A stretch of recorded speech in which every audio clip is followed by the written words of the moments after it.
Ini berita dari mana? Suami aku kerja di pemerintahan Belanda. Suamiku kerja di pemerintahan Belanda, tapi bukan politikus, bukan. Suamiku kerja di pemerintahan Belanda, dan kalau misalnya untuk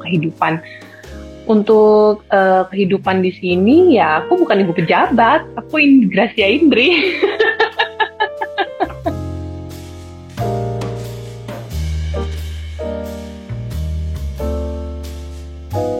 Enggak, aku masih tetap kayak gini. Ya maksudnya kalau dibilang perubahan hidup ya aku dari hidup di Indonesia sekarang hidup di Belanda. Nggak usah repot-repot menjadi ibu pejabat apa segala macam. Untuk belajar bahasanya aja aku susah. Nggak semudah yang dibayangkan gitu. Walaupun di sini banyak banget yang bisa bahasa Inggris gitu, tapi kan namanya kita tinggal di negara A, pasti pengennya bisa belajar bahasa negara tersebut. Apalagi aku masih harus mengikuti beberapa ujian juga. Karena ketika aku udah ujian di Indonesia, ya aku juga harus ujian di sini untuk memastikan bahwa aku memang kompeten untuk tinggal di sini gitu kan ya. Dan untuk beradaptasi dengan bahasa aja aku butuh waktu. Belum lagi beradaptasi dengan iklim. Mungkin itu perubahan-perubahan yang terjadi dalam diri aku, bukan perubahan status. Perubahan statusnya sekarang jadi istrinya Jeffrey Clayton, iya. Tapi kalau misalnya untuk menjadi anggota DPR dan di sini gitu, aku enggak kok.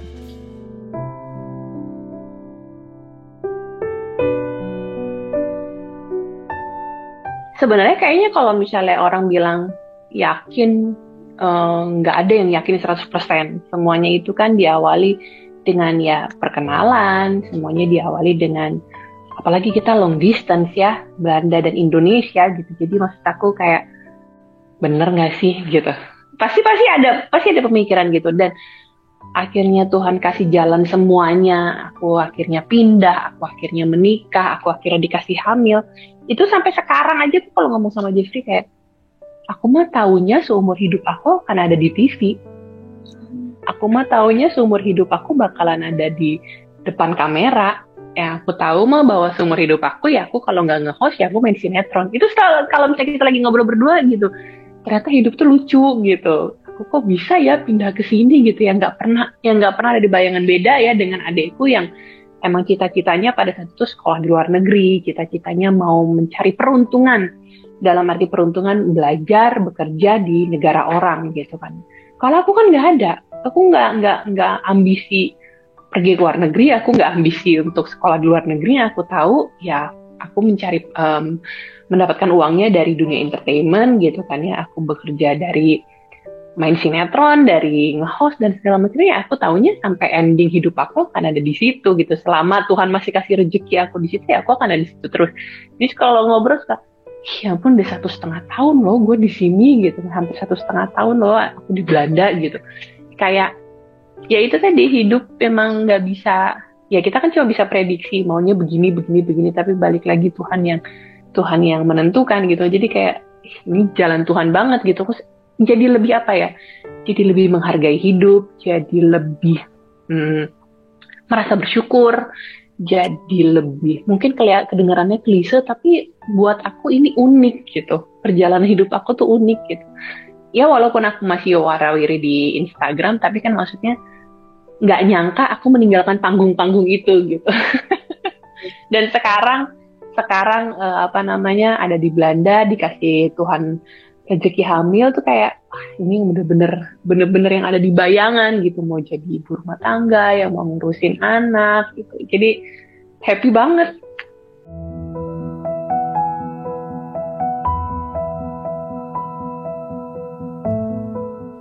Aku dikenalin tahun 2019 aku dikenalin sampai akhirnya kita punya hubungan serius, dan akhirnya 2021 memutuskan untuk menikah. Ya menikah kan di negara orang nggak asal datang nikah beres kan, nggak, ngurus dokumen apa segala macam itu butuh waktu lumayan lama, lumayan banyak. Apalagi pada saat itu pindahan aku kan di saat corona, jadi yang peraturan yang berbeda, cara masuk ke negaranya juga berbeda, terus habis itu juga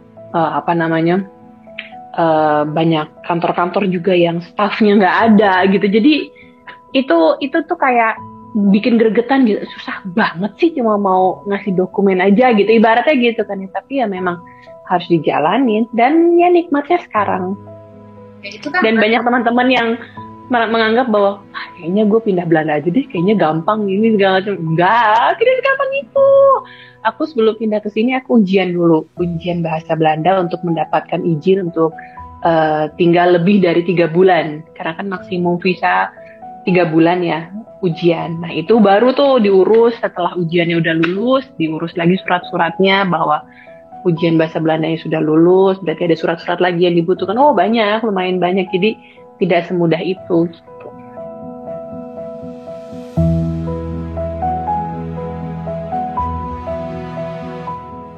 Bahwa sebenarnya walaupun dalam kondisi seperti itu kita masih bisa melangsungkan pernikahan. Itu udah pasti berkah yang luar biasa banget. Tuhan masih izin gitu kita untuk menikah di waktu itu. Karena banyak banget cerita teman-teman di Belanda juga yang akhirnya karena mereka mau mengundang orang-orang Indonesia, keluarga-keluarganya datang ke sini gitu kan ya.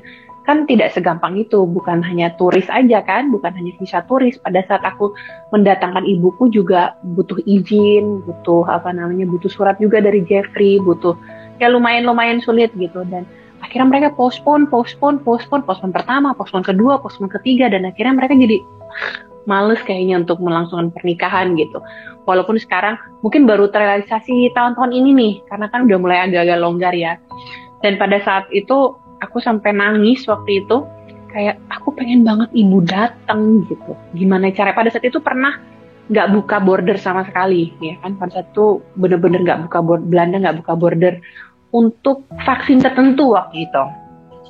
Nah, ketika dapat berita bahwa vaksin Sinovac diterima di Belanda pada saat itu dan ibuku sudah vaksin, wah kita langsung sibuk ngurus tuh, langsung sibuk ngurus apa segala macam dokumen yang dibutuhkan. Puji Tuhan, Tuhan masih kasih kesempatan walaupun mepet, tapi masih kasih kesempatan ibu buat bisa datang. Itu kayak, ya itu berkah yang luar biasa kan. Sedangkan adekku di Toronto, adekku pada saat itu di Kanada masih belum bisa keluar dari negaranya. Terus habis itu juga akhirnya kita memutuskan oke, ibu yang paling utama yang datang gitu. Jadi senang banget. Satu-satunya keluarga aku yang benar-benar bisa datang ya cuma ibu. Walaupun sedih juga karena adekku nggak bisa datang karena ya aku cuma punya mereka berdua gitu kan ya. Tapi akhirnya adekku bilang nggak apa-apa, yang penting ibu bisa datang karena aku memang nggak bisa keluar pada saat itu negara lagi sibuk-sibuknya dengan banyak peraturan dan segala macamnya gitu. Tapi puji Tuhan banget ibu bisa datang ke sini.